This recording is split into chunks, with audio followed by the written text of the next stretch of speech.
Why is Cash for Clunkers so expensive? Everyone has an opinion about the Cash for Clunkers program.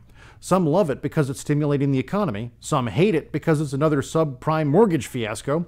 Some think it's hurting the environment. Some think it's helping the environment. So who's right? Well, let's look at each of them.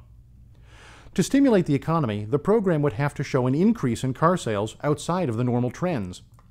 This means it would have to draw new buyers who aren't otherwise going to buy to the dealerships. While an obvious question, no positive answer is supported by current sales data. There's no indication that new car sales are spiking abnormally, which is what a stimulus would look like. A more subtle problem is figuring out demand redistribution. Because the government pays for cars and not for televisions, for instance, the government may be artificially manipulating the current demand for different types of durable goods.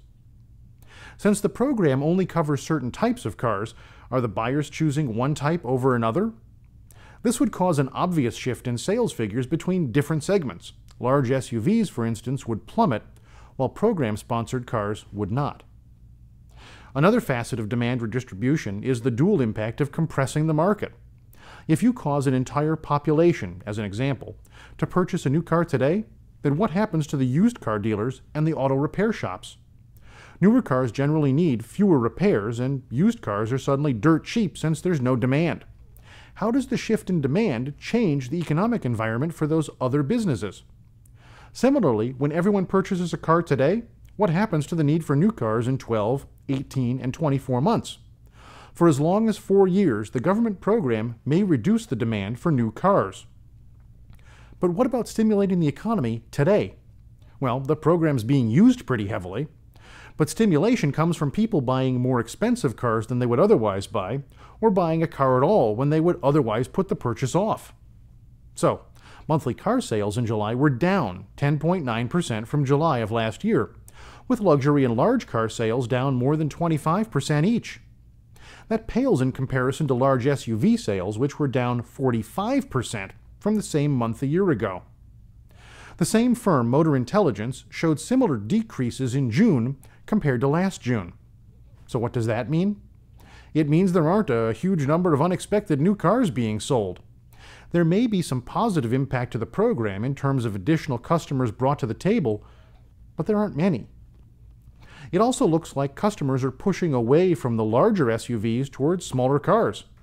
This improves gas mileage of the nation's vehicles, which helps to reduce our dependence on foreign oil, but the smaller cars are generally less profitable. The benefit of reduced oil dependence comes with the cost of lower gross profits.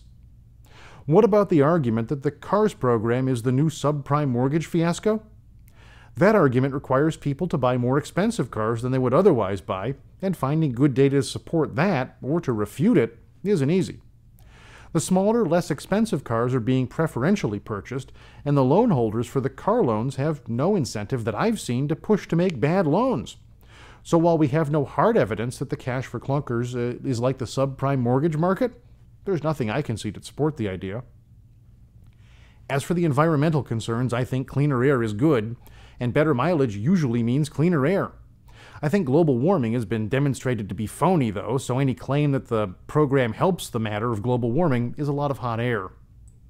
So, is Cash for Clunkers a success or a failure? Nothing other than rhetoric points to it being a success, and there's some good initial data that says it's manipulating the market toward less profitable cars. Worse, the data supports the belief that few buyers are stimulated by the program. That smacks of failure to me. Tell truth to power. Hear the real story. Think for yourself. Join the conversation at econmilitia.com.